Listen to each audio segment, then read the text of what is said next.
So I thank you, Brandon, for having me today. I appreciate that. And I've always started pretty much every coaching call I've ever participated in with a few positives. So not positives from me, positives from you. So from the group, throw out a few things positive that have happened to you this last week since you last got together. Who wants to go first? I'll go first. Okay. I had 3 buyer appointments in one day last Friday.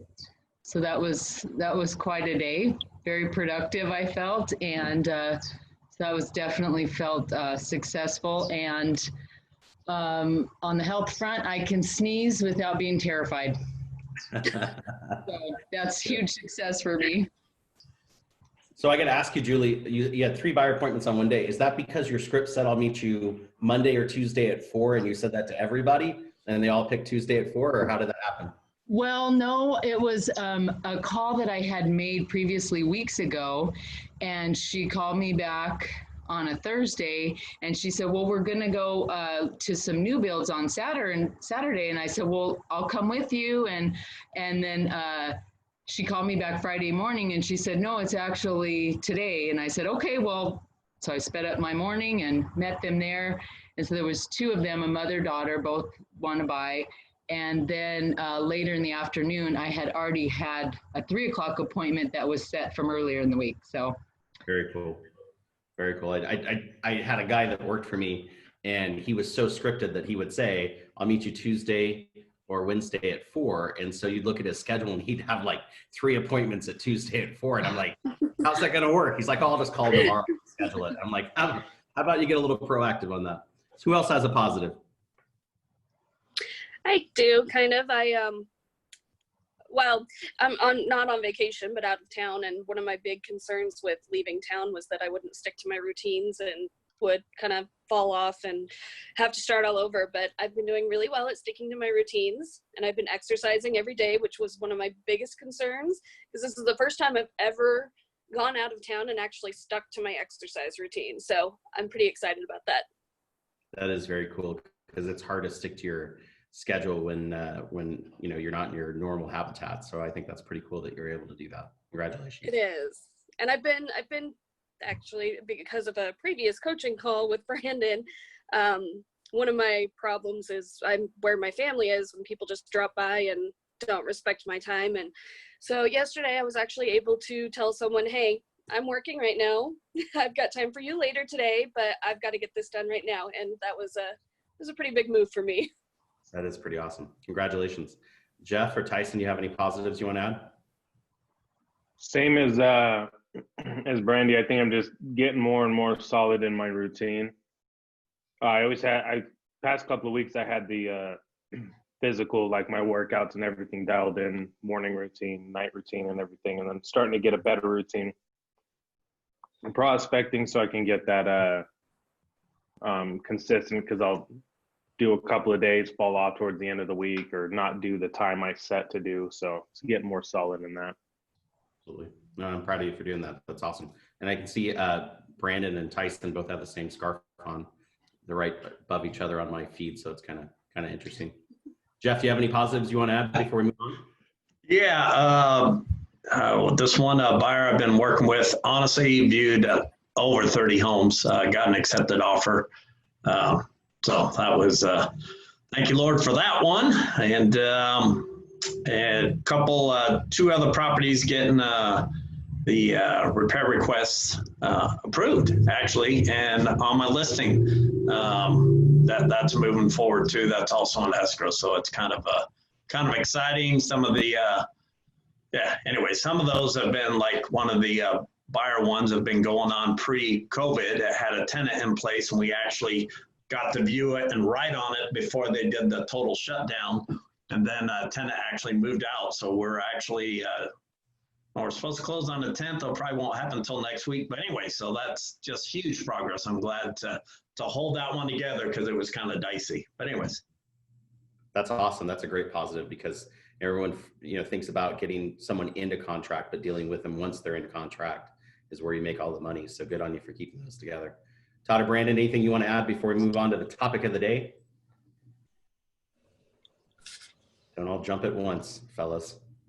They're good. All right, so Brandon says, you got to come up with a great topic for this call. And I thought, all of the past things I've talked about and all of the past sales meetings I've done and all the leadership trainings I've been through, what is the most important thing that I could share with anybody that they would learn from? And so I thought, who here would like to make more money? Yay, me. I got all hands. That's fantastic. So there's a lot of ways that a real estate agent can increase their production. You can do more with the time that you have, and that goes to Brandon's comments about following a great schedule. So if I'm following a better schedule, if I'm doing more prospecting, if I'm better at my prospecting, better at my scripts, I could create more business. That's easy. I could take higher price listings, right? Or work with higher price buyers. So if I'm working with a $1 million buyer, I'll take away those 3 small deals I would have done and make it one big deal. So that's working smarter, not harder. Or there's one other way. Charge more for the service that you provide to get the value that you deserve. And so I had to get very creative in my career as a real estate agent. That I didn't want to work harder. I just wanted to make more money. And I noticed that there's a difference between the agents that are in the marketplace. Why do some make more than others? And so over the next 20 minutes, I'm going to explain to you what I've learned and the step process that I put together to take higher commission listings. Now, the only thing I'm going to ask of you is that I'm going to throw out a lot of information, and I'm going to ask everybody, the managers included, the coaches included, to throw out your questions or your comments or your points, because just the reason why we do this as a group is to get everyone's feedback and information on their experiences. So please, as we're going through this, interject any questions or comments or thoughts that you have. And if you don't, I will call on you at random. So when you're taking a listing, when you initially start the process, and I watch it a lot with brand new agents, it's amazing to see the battle of will that happens in their mind when they go to fill out the listing paperwork. And here's what I mean. So a brand new agent that's never done a listing takes about 3 days to put together the listing paperwork. Have you ever watched that? Because they literally, they focus on it. They get so excited that they finally have a client that's willing to talk to them. They do all of this background work, and then they start to fill out the paperwork. And they start to figure out what goes in this box, and they do a CMA that's 50 pages long, and they do a net sheet that they don't understand. And then it comes to the commission portion, and I always can't wait to see what an agent puts in. They pick some random figure out of nonsense, and they put it into the contract. Anyone ever seen that, where an agent comes in and they come in with like a 6% listing? Why did you put 6% in as the listing price? Well, I was in a class last week and I just thought, they put 6%, so I put 6%. I had this brand new agent about 2 years ago, went through my listing presentation class, went through the listing training. He came in and was so excited. He said, Chris, I just signed my first listing. And I said, man, Rick, that's fantastic. What did you charge as a commission? And he says, well, I charged 8%. And I said, 8%, Rick, that's fantastic. What's the sales price? He goes, $400,000. I'm like, that's $32,000 in commission that you just charged. Tell me, how did you come up with 8%? He goes, man, Chris, I just looked at all the work I'm going to have to do, and the seller is just a pain in the butt. And I know that they're going to call me every single day. They're just going to be writing me like just driving me crazy. I can just feel it. I'm like, wow, okay, Rick, it makes a lot of sense. You're getting paid for your time and energy. How did you meet the seller? He says, well, they're kind of a family member. And I'm like, really? How are they a family member? He says, well, it's my mother-in-law. And so the whole point was he knew that his mother-in-law was going to take up a lot of his time. And so he didn't hesitate to put in 8%. Now, granted, a lot of us would say 8% seems like a lot of money. Well, if you look at land listings, a lot of land listings are 10%. And so the question comes back to the value. How do I sell the value of the service I provide? And initially, who dictates what my service is worth? Is it me? Is it my brokerage? Is it my clients? Who do you think tells you what your commission is worth? Somebody answer that question for me. You do. You do, okay? Meaning that you as an individual, as an agent, says that you decide what your commission is worth. Who else?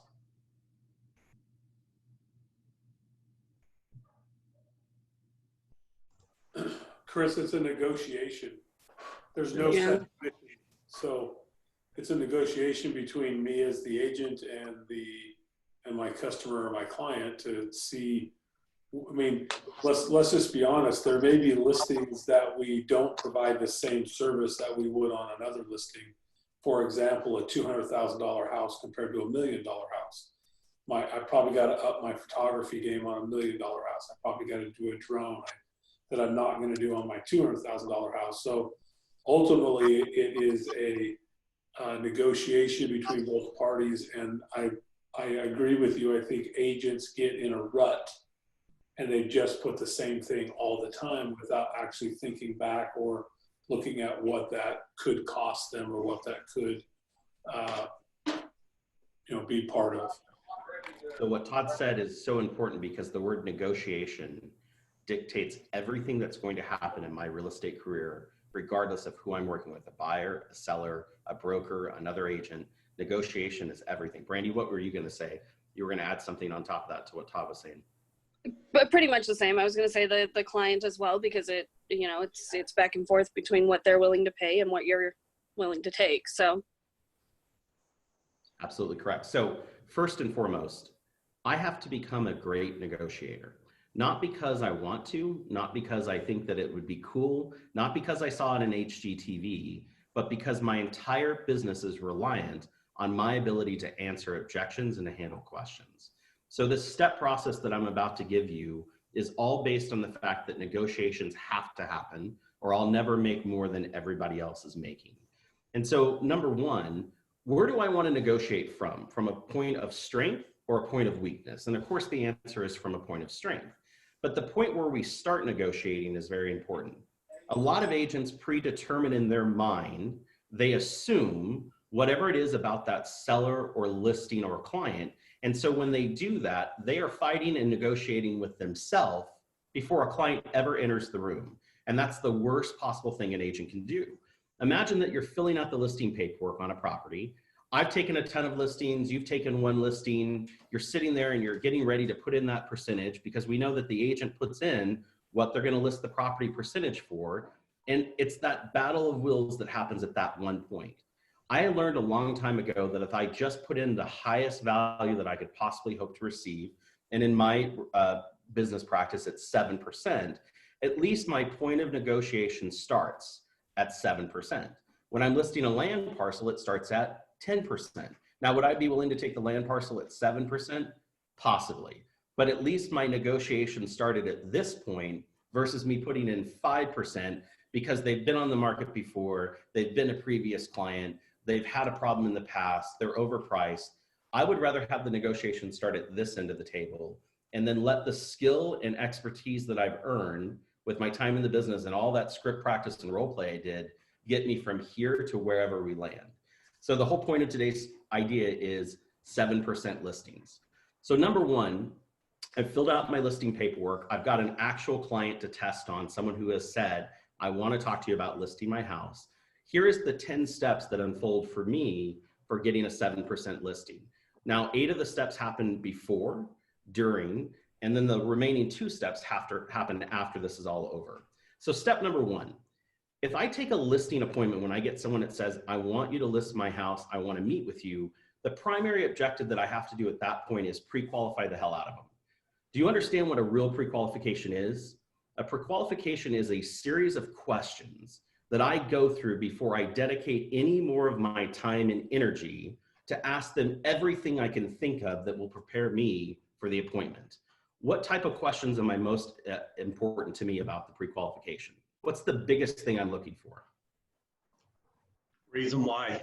Reason why, right? Why is it that today, based on these consequences, based on these activities, have you decided to list your home? And that leads to what? Their motivation. Their motivation. Motivation is the most important word in real estate because it tells me everything. I can take the motivation of seeing your grandkids walking on the beach in that Florida mansion that you're going to buy as the answer to every single problem that you're going to hit me with. I want a lower commission. Can your grandkids really afford for you to pay me less? We've got to get you to be there with your grandkids. Well, I want to list my home for more money. Can your grandkids really afford for you to take an extra 3 months for you to sell this house? Well, I haven't had any showings. Let's get your grandkids out in front of the house so that they can help. No, I'm just kidding. But I mean, the whole point of it was motivation from the entire process leads back to every single objection they're going to have. Pain and pleasure, right? Motivation will answer both of those. Todd, you got your hand up? So I use I try to explain motivation to people as that club that we carry around. And every time our client doesn't do what they need to do, and let me be clear, it's not that they don't, they're not doing what we want them to do. It's that they're not doing what they need to do to get their home sold. We can hit them over the head with the club and straighten them out. Like we can just say, look, and yeah, the grandkids is always a great example, right? You want to get to your grandkids in Detroit, right? You know, is that $1,000 or that $1,500 really the difference between seeing your grandkids or not? So yeah, motivation is like a big club that we can just carry around and hit people with to get them to do the right thing.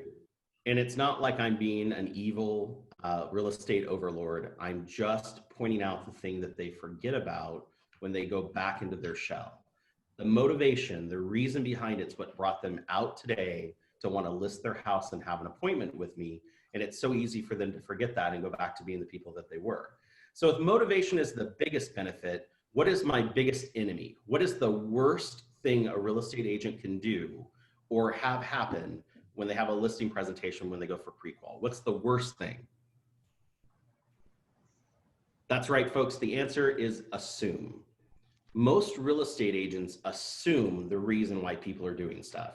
And if you've ever been into one of my father's classes, which is a lot of fun, he always likes to make the analogy that assume, if you spell it out, makes an ass out of you and me, right? ASSU and me. And I can't spell that word because I've heard that class so many times. But the whole idea is that most agents, when I ask them, why is the seller selling? They assume the answer why. Why did they list at that price? They assume the answer why. And the whole idea of a pre-qualification is for me to ask all of the questions to figure out the reason behind it. So as much energy as you put into wanting to get the listing, to prospecting for the listing, you have to put a ton of energy into pre-qualification so that you can figure out what things we're not going to assume anymore, and so you can get their motivation. Anyone have any questions on a pre-qualification of a listing presentation?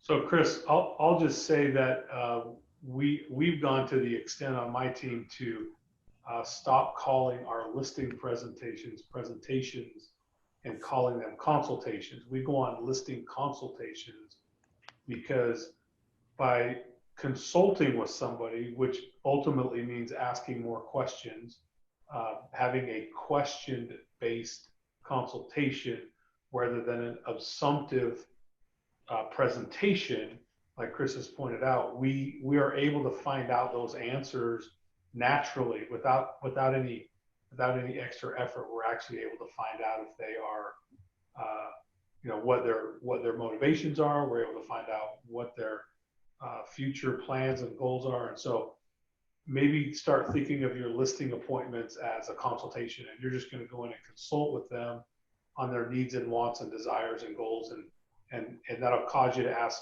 great questions. Absolutely. Some people need a realtor, others need a psychologist. Consultation handles both, right? I love it. Mm-hmm. So step number 2, preparation for the listing package and presentation of the package is probably one of the most important initial steps that you're going to go through. And I can't tell you how many times I've shadowed a brand new agent going to a presentation. And I'll be honest with you, I've shadowed some seasoned professionals. And when they get to the client's home, there's paperwork everywhere. They have so much paperwork on the table that they don't know where the pieces are. And they're trying to explain it to the client, and they're trying to explain the contract, and they just confuse the hell out of everybody. And then they can't find anything.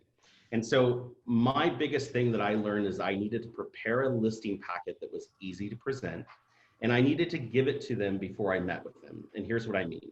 When I would do a listing presentation, I would create my CMA, but I didn't give a CMA with 35 pages because no one is ever going to read that unless they're an extreme analytical, and I don't come across those people very often. But what I do find is that there is an easy format to give comps on a sheet so that they can physically see it. That would be my initial packet.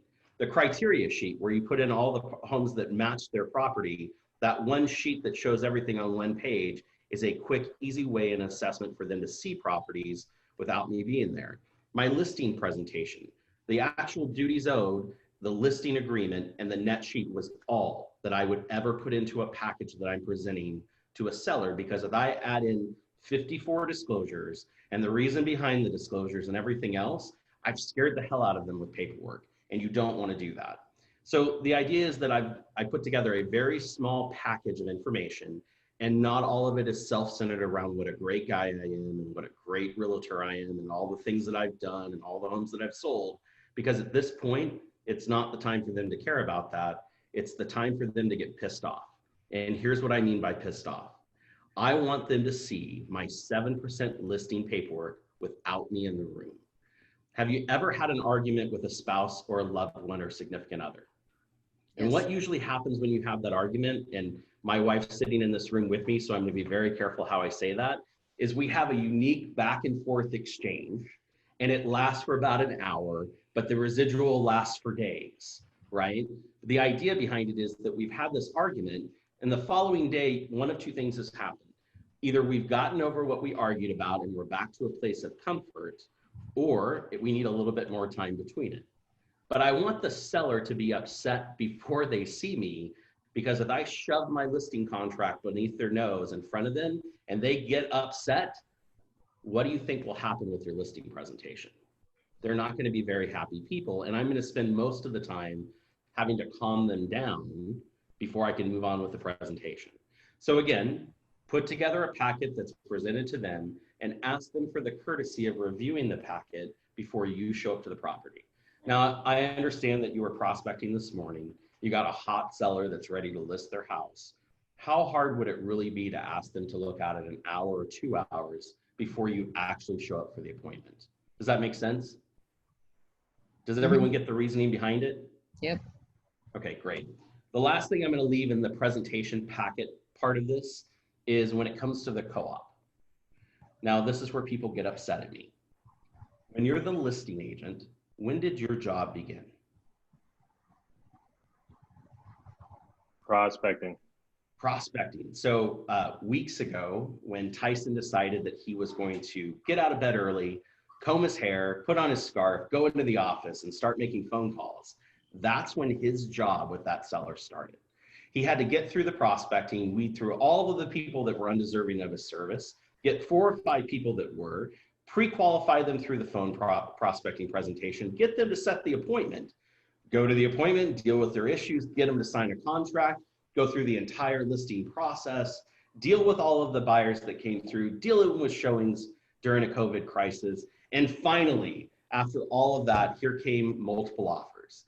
And now he's got multiple offers with multiple personality buyers agents. He's dealing with all of the crud that he has to. And finally, after all of that, months later, he receives an accepted offer. Hopefully it's just a few days for him. He receives an accepted offer, and now his job starts in line with the agent that he's working with. Do you feel, based on that analogy, that the other agent is deserving to have half of the commission that you charged? No. And No. again, whether you say yes or no to that question, that's okay. I don't care. It's your business practice. I decided in my business the answer was no. And here's why. Because I did all of this work and I got my property well priced and I got it sold in a fast amount of time and I have an ecstatic seller, I figured that if I sold the home right away, I deserved the lion's share of the money.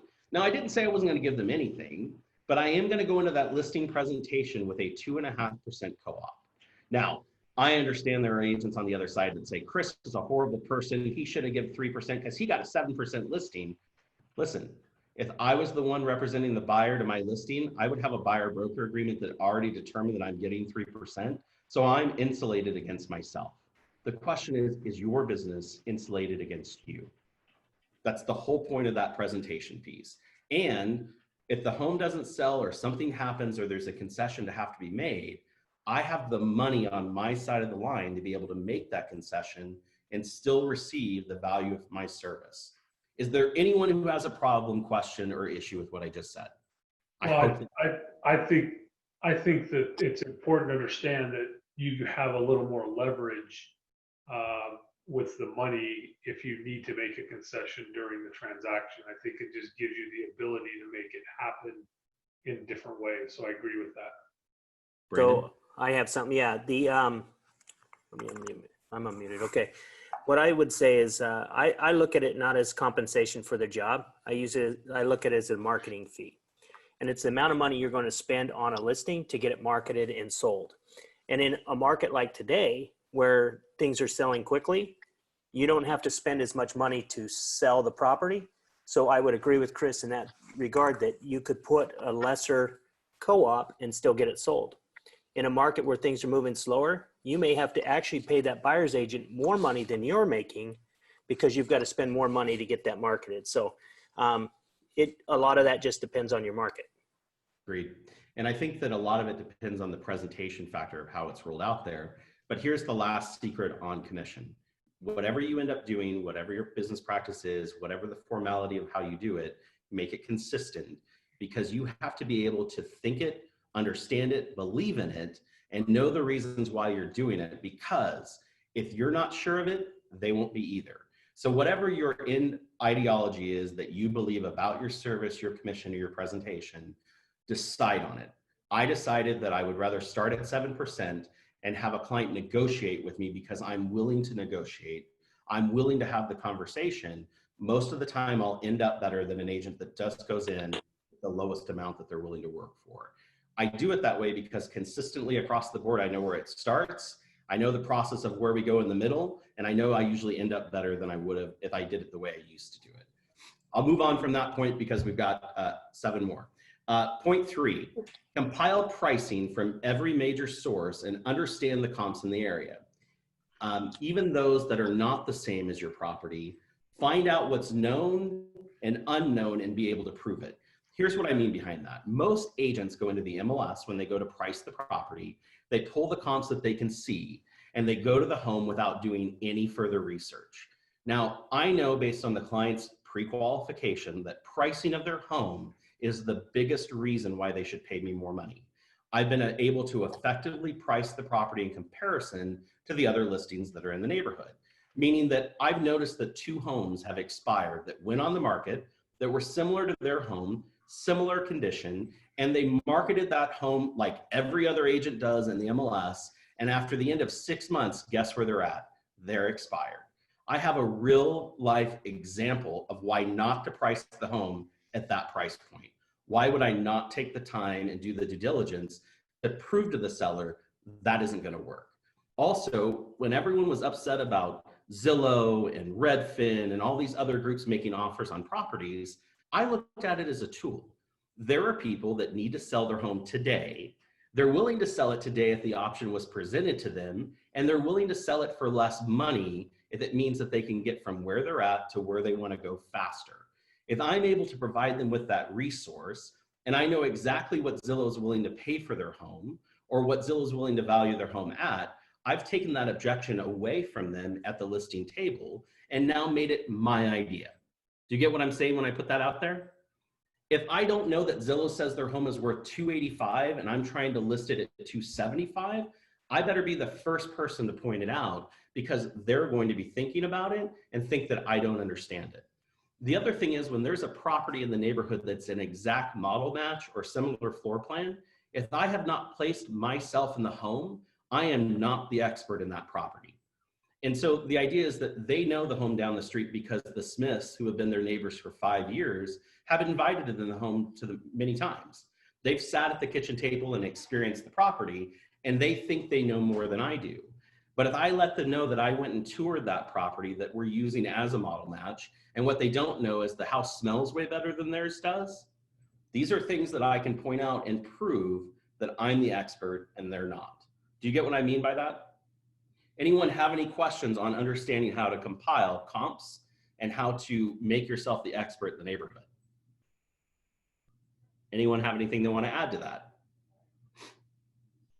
Chickens. Okay, step number 4, and this to me is the most important that I'm going to tell you to make sure that you get this listing. Present based on the net. Once the net is accepted, everything else will fall into place.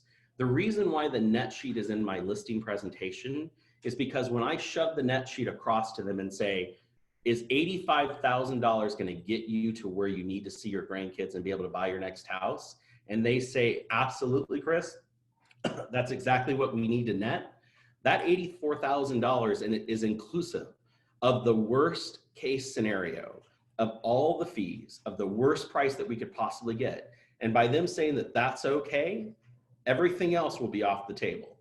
Well, Chris, 84,000 is great. That's exactly what we wanted. Okay, fantastic. Go ahead and initial here that 84,000 will work for you and your family. Now we move on to the listing agreement. Here's my listing agreement. Go ahead and initial the bottom of each page. Well, Chris, how much do you charge? I charge a lot.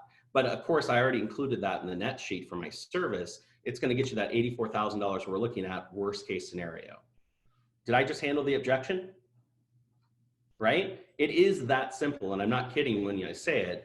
The net sheet itself already identified all the costs and fees. They've already seen it the day before. And so now I'm just presenting based on the fact that I got them the money they needed. And when I say worst case scenario, that means that if I say we're going to list your house for 310, the worst case scenario based on the comps in the neighborhood says it's going to sell for 295 or 290. That's what I did my net sheet at.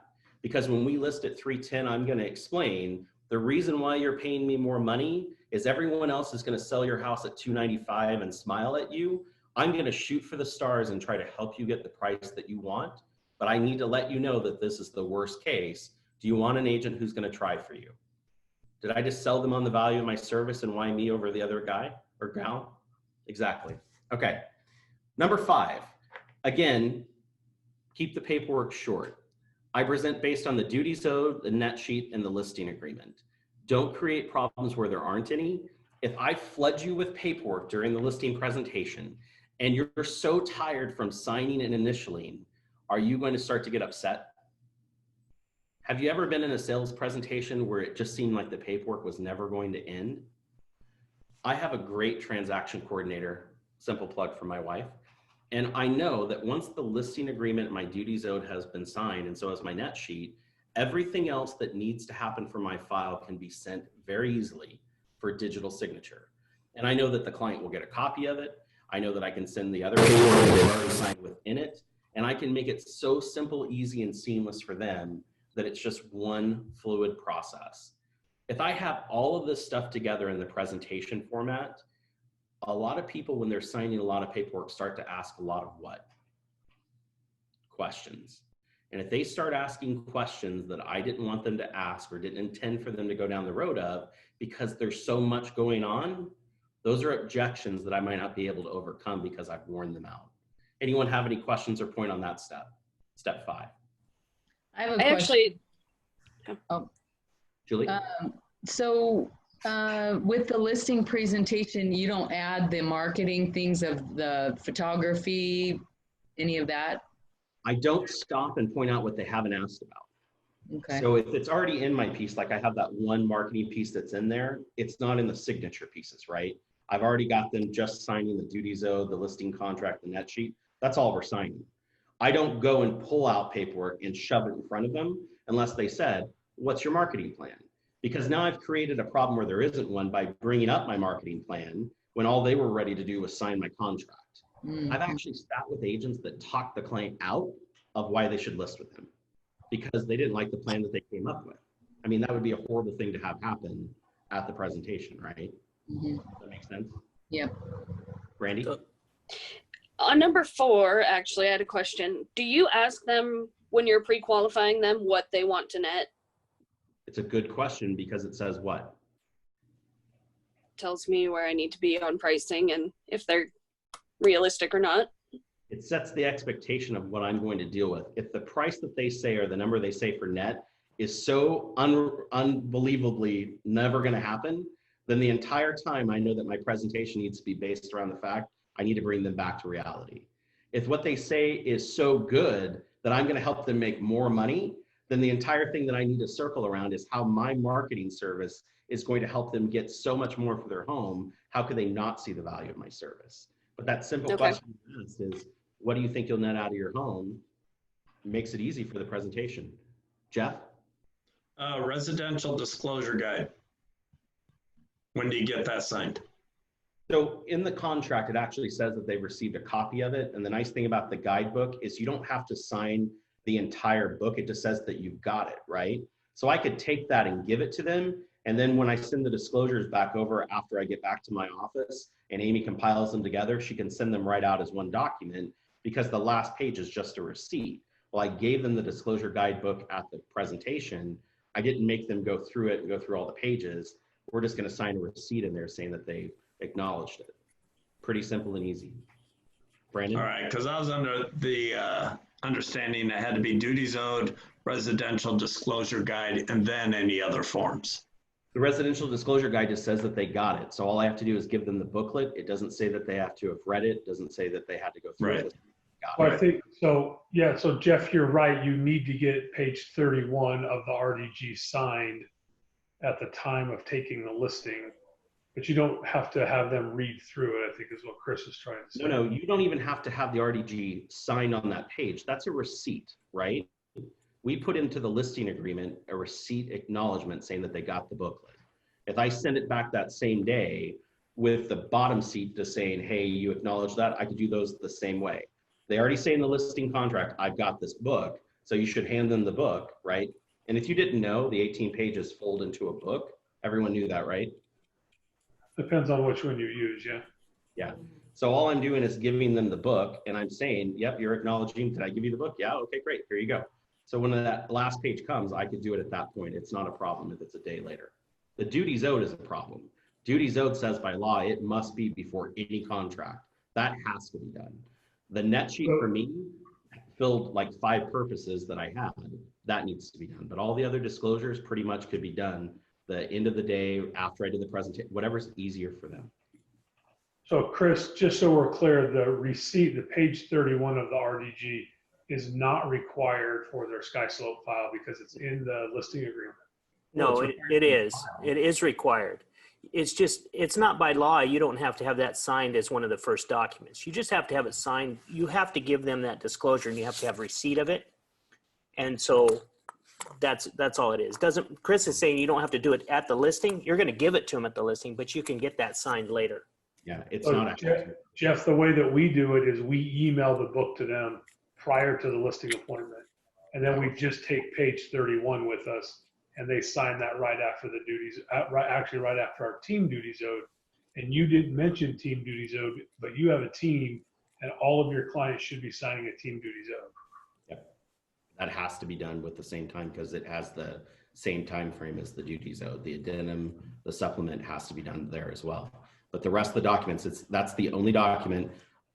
If you want to get technical, consent to act has to be done with the duties owed if you're representing both sides. So if you have the buyer in the driveway kind of thing, which I've done before, okay, then you have to add that in too. But other than that, those are the only documents that are time sensitive immediately that have to be done. Now, I'm not saying wait till the day before closing because all you're going to do is upset the compliance staff. Get it done right away because they need a copy of it. But one of the things the listing agreement doesn't have at the presentation is what? It doesn't have the broker's signature. And you need to get the broker's signature on it. So if I take it back and I hand it to Amy and I say, here's my listing contract signed by them with the duties owed, compile all the other documents with it. And she's going to do it either that day or the next day. And I put it all together. I've just gotten every single document signed and they've gotten a copy of it. So they can't come back later and say, I didn't get it. I didn't see it. I didn't understand it. It's all in one email. How can you not see it or understand it? It's completely easy to do that way. Brandon, you got a point? Yeah, so I think the important thing here is Chris isn't telling you don't get it at the listing. He's saying his process is how he does it. And I think you need to develop your process to make sure that you're getting all the forms signed. I would get it signed at the closing because I would use the duties owed and that as signatures that are non-committal to get them used to signing things as I get to that listing agreement, then it's much easier. But it doesn't matter how you do it. You have to do it. The one thing that is required is that duties owed is the first thing signed before any other signatures. Yeah. I just don't like to make my listing presentation the time when everything is signed. Yeah. Because if that's the time everything's done, is that the end of my job? Is that all I've done?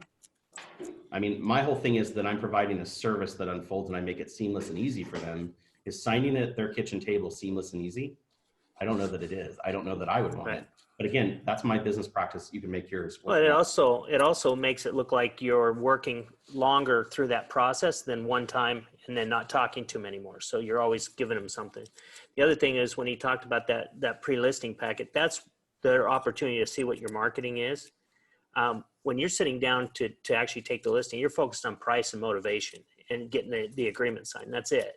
Yeah. If you're going down those other tangents, like he said, it's just going to pull you away from your ultimate goal of walking out of there with that contract. Exactly the point. And so that leads to step 6 perfectly. I welcome questions and I address them quickly. because I've role played every objection a seller can bring forward. And when there's a new one that I've never heard before, I go back to my office, I think of 2 or 3 great answers, and I role play them. Once I've answered the objection, so Brandon, you say an objection and say, wow, Chris, 7%, would you be willing to do it for 6? And my role play of what's going to happen next is something that's been practiced. Brandon, what I hear you say is that you're concerned about the amount of money that you're going to pay for the commission. Brandon, what's more important to you? The amount of money you pay me or the amount of money you net? If I could show you through my marketing system that I could help you net more money because of the service you're paying me for, would that be okay for you to do that for 7% if I showed that I was going to get you more money? And if Brandon says what? Give me an answer, Brandon. No. No, wrong answer. Give me another answer. No, that's a question that sets them up that they're going to respond in the positive manner that you want them to do. Yes, I want to net more money. Great, sign the contract. Now, the most important thing is, I've noticed that after I went back and archived tons of listing presentations, tons of appointments with sellers, I can actually think and know that I didn't ask them one time to sign the contract. It took a while for me to figure that out, but I have actually gone, prep for presentations, put together the paperwork, went and answered all of their questions, pet their kids. I mean, I did everything. And I never once asked for them to sign the contract. And I never did it more than once. And so the whole thing is, what kind of salesperson goes to a presentation to sell somebody something and never ask them to buy it? Does that make any sense in our business? And so conversion, true conversion from a client that's undecided to decided happens after the 4th request and can take up to 12. There was a Harvard study done of 1,000 people in the buying and selling process, and it found out that conversion happens after 4 requests, and they can't say no if you get to 12. It's completely impossible. They will sign the paperwork. And so the whole point is, if it starts after 4 and I haven't asked once, what do I have to keep doing? Asking them to sign the contract. So here's the important idea. They give me an objection. I've practiced and I'm ready for it. I give them the answer. I ask them to sign the contract after the answer, and I have to shut up. I can't say anything else. I can't, smile or do anything else. I can't start another conversation point. I need to be quiet, let them process what I just said, even if it takes a few minutes, because they have not asked me another question and they have said no. They have not said, no, I won't sign. So why am I saying anything else? Does anyone not understand that? Okay, so step 6 happens. Step 7 is so important. Repeat step 6 until they sign the contract. They ask me a question, I answer the question, I ask them to sign the contract, and then I shut up. They ask another question, I repeat. I have to do that until they sign it. That's as simple as it is. Now, how hard would that be for you to put that into your listing presentation right now? Anyone having heart palpitations? Chris, Brandy, Jeff, Julie, say again. I have a question. So you were saying you never ask them to sign it, but then following that, you were saying you ask them every time. So I'm kind of confused. I noticed in my business that I went to so many presentations and I never asked them to sign the contract. And so I'm making that adjustment in my business, help me get listings signed like crazy because I actually asked. Oh, right? okay. Okay. I misunderstood that. Many agents don't think about it. Did you actually ask them in the appointment to sign the contract? Okay. That makes more sense. And that goes right down to the commission too. Now, how do you get 7% listings? You have to ask for a 7% listing. So step number 8. So I'm taking for granted that they signed the contract after maybe 4 or 5 objections where I kept going back and forth. We kept answering the question. We got it through and I asked them to sign. Step number 8 is important for keeping a 7% listing. Now, when we were talking about the idea of commission and how it works and the fact that there's so much of it on my side, it now becomes a retention issue, because the most important thing once I get the contract signed is that I'm going to do what I say I'm going to do. If I said that I'm going to be better than the agents that are out there in the marketplace because I'm going to market their home and all I do is put it in the MLS and I don't do anything else, am I better? No. And what do you think is going to happen in their mindset with my commission? Every time something doesn't happen to the expectations that I set, they're going to take a little bit of it away. And then they're going to call me up and ask me to take a little bit of it away. And so the whole idea is I have to deliver on the value proposition I sold them on, and I have to prove it to them. So that leads me to step number 9. Remind them weekly of the efforts and activities that have happened on the home. If the seller doesn't hear about it, it never happened. That's the truth with every single seller that's out there. Number one reason why a seller fires their agent and doesn't retain them is my agent failed to communicate. Number one reason. Wasn't because they charged too much commission. It wasn't because they listed my house price too low. It was because my agent failed to communicate.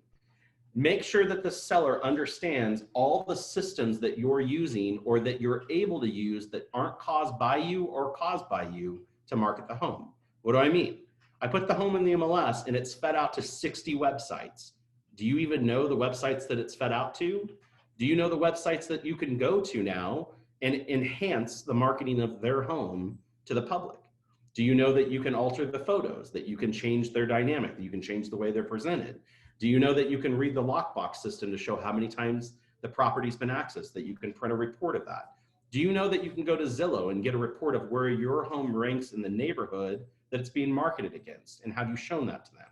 What have you done in reverse prospecting in the MLS to show all of the buyers that have now seen the home because of the way that you presented it?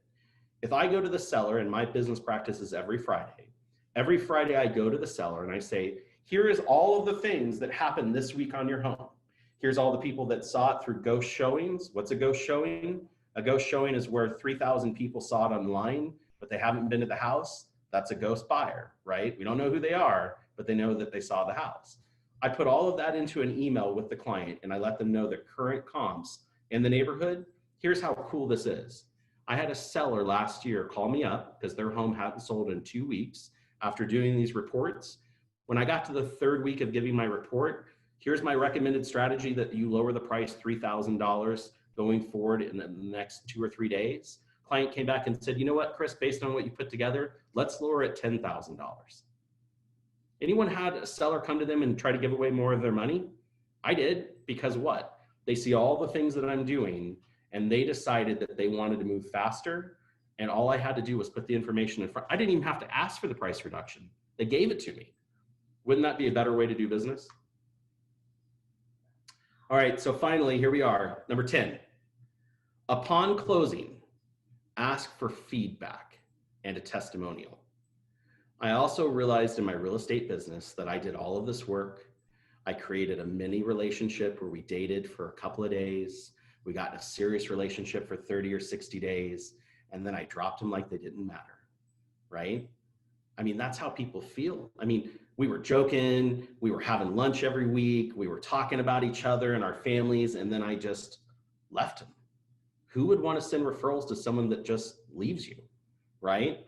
And so the idea is, if I can see the value in the service, if they can see the entire thing that I did, if they understand that, wow, Chris, you know, even though it sounds like he charges more, he netted us more money, the process was seamless. The only thing we didn't like is that he didn't give us the RDG book the way we wanted it. That's feedback, right? And that feedback, like we were talking about, is the ability for me to improve my system. And if I ask them to be the conduit and helping me voice the service that I have, they're now out in the marketplace working for my benefit, telling people how great my system and service is. The biggest thing I noticed with most agents is they're afraid of feedback. They're afraid that the client didn't like something in the experience, so they never asked. If you never ask, how can you fix it, right? Now, the testimonials, here's what I love about it. Video testimonials, getting them on video saying, hey, here's what I experienced with your service, great marketing tool. Zillow testimonials, hey, thanks, Chris is so great, 5 stars, blah, blah, blah, blah, blah. Be honest. But if I can get that testimonial and take it and market it to multiple places with their permission, and I set the expectation it's for me to be better and for all of these reasons, I've never had anyone not do it. The whole point of these 10 steps The whole point of doing 7% listings is I made a decision in my business that I wanted to be more like Louis Vuitton and less like JCPenney's. I don't want to have a sell every week. I want people to aspire to want to use my service. Any questions? What was number 8? Number 8 is do what you say you're going to do and over communicate it. Come on, you got to have some questions after that download. Julie, you're still on mute. Sorry about that. Number 9, there was quite a bit that you said there about how you would give them the process of what's been happening. Is there a template or like a list we can visually see what to go to do that? So it's funny, if you just look at it on the screen, all it says is remind them weekly of the efforts and activities on the home. That's all it says. Oh. I added in the other stuff based on all of the things that I've gone and found out that I can get copies of and find information on. What's funny is that when you list a home or when you put it in the MLS system automatically will send you a ton of information. We've just become tone deaf to it, so we just don't look at it. One day I started opening the emails and looking at the systems and finding out what they did. I was on the board, but I got on the phone with the MLS director and I said, tell me all the things the system will tell me about my listing. The reverse prospecting. I mean, all of that is right in the system. And by simply going to a class down at GLDR, I can see all of the things the MLS does by itself. And then, all the competitors that they have that are out there for data, Zillow, all of these groups, they all have ways for you as an agent to go in, enhance the property, do simple things just to show them. Now with Zoom, I can literally take the client to their page and say, here's all the stuff that I did on your home. Question is, most agents just do it. And so it's like the tree falls in the forest and nobody's around. Did it fall? That's the same thing with the listing. You did all of the stuff on the listing, but the client doesn't know about it. Where's the value? Right. Brandy, you were going to say something? If I can unmute myself. What all reports do you give them? Do you just go into the MLS, or are you getting the report from Zillow, sending that to them? Or, what all reports are you looking at? So I try to go, there's 3 basics, 3 easiest ones that I can do without any hard work. To be honest with you, the showing system, right? So the actual lockbox system will send me a list as long as I've gone in and logged my boxes. I can show every person that's shown the home. Now, I am smart enough to white out some of it. I don't want to give them contact info for buyers agents because they're going to get on the phone and call them. But what I want to show is that John with XYZ Realty showed your home on this day. Because you always hear from sellers, no one showed my home. Well, that's not true because here's the report of all the people that did. The reverse prospecting in the MLS is one button. You're in on your listing, you click reverse prospecting at the bottom. It shows all the agents who have sent out the home in a search, and it shows all of the clients that agents have that have seen the search. Do you know what I mean by that? So that shows all the people that are seeing it just because of the MLS. In Zillow, everyone's big evil Zillow, simply by going on their site as an agent and claiming my property, which I should be doing anyway, they provide a series of reports to the listing agent that show the ranking of the property. I simply took that report, I plug it into the sheet to say, based on our photos, based on their description, based on the extra things we've done, your home ranks number 3 in your neighborhood of active listings. That's important information. Here's how we can get to number 1. Those things are important. If it ranks number 10 and there's only 10 listings, what does it say about the listing? It's overpriced. It looks like crap. It doesn't have enough bedrooms. I've actually used it for that purpose to explain to a seller what they need to do with their home to get the ranking higher because they understand Zillow. They just don't understand us, right? But those are the template basics of my report. And then I always attach the updated comps for the neighborhood, that criteria sheet. Todd? So one thing that I think is a standard of practice that every listing agent should have is they should have a set time and day that they call their clients every week. Here's the challenge with that. So it's super easy to go, yeah, I'm going to call all of my sellers on Wednesday afternoons. Here becomes the challenge. The challenge is you didn't have any showings. You don't have any good news. You you still think they're overpriced, and it feels like it's just going to be a bad phone call. And so we push that off. Oh, I'm not going to call them today because, I just don't feel like I have any good news for them. That's actually the news they need to hear. Yep. They need to hear that they didn't have any showings. They need to hear that their house is still $10,000 priced above the competition in the neighborhood. They need to hear that 2 new homes came on the market in the last week that are priced lower than theirs and appear to be in better condition via the pictures. That's the phone call that you have to make. So I require on my team, if you take a listing, that every Wednesday afternoon you talk to your client, whether it's good or bad. And in our listing consultation at the end, I never like to leave an appointment without saying, here's what's going to happen next. And one of the things that's going to happen next for us is we're going to communicate with you every Wednesday. We're going to call you. And let me be just really honest with you. If you're busy, by the way, put my phone number in your phone. And if you're busy and you see my number pop up, you don't really have to answer, because I'm going to leave you a voicemail with the information I have. And I'm going to follow that up with an email so that you have it in email form. If I have an offer for you, I'm probably going to be texting, emailing, and calling multiple times. And it probably won't be on a Wednesday afternoon. You'll know the difference. So we coach them and tell them, hey, we're going to call you every Wednesday. So the challenge is people don't call because they don't have good information. And that's a bad result. You want to make sure that you're calling no matter what the situation is. And if Chris talked about it, I think you said it was number 6. It's over deliver. You have to call every Wednesday. You have to do it no matter what. There's no excuses that you don't call an existing client on Wednesday afternoon or whatever day you pick to do that. You have to do that. So I think that's a part of your business that you should implement, and you should be talking to every listing, whatever day of the week you want to talk to them. So there's a bigger piece to that too that's kind of cool. And I learned this from Todd because he got me into the routine of once a week. If I call you every week and we talk about your home, if I end the conversation with, do you know of anyone else looking to buy or sell that I should be working with? I end the call with that every week. I've now set a standard that every time I call them up, and I'm not talking about just on Wednesdays when you call them, but every time I talk to them, if I end the conversation with, do you know of anyone else looking?